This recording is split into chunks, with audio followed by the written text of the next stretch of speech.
నిఘా TV news కు location వచ్చేసి కరీంనగర్ టు కామారెడ్డి ప్రధాన రహదారి. మనం చూసుకున్నట్టయితే నిత్యం వందల బస్సులు లారీలు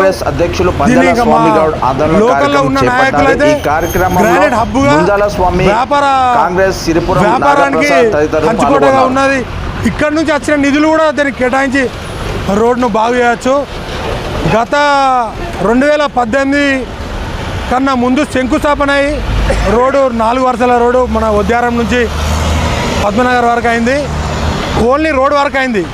మధ్యలో అంతకుముందు కూడా గతంలో కమాన్పూర్ దగ్గర కూడా రోడ్ కట్ అయ్యి చాలా ఇబ్బందులు అయితే గంగారం నుంచి ట్రాఫిక్ను మళ్లించారు.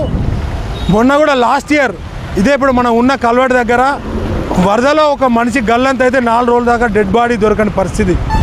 ఇట్లా ప్రజల ప్రాణాలతో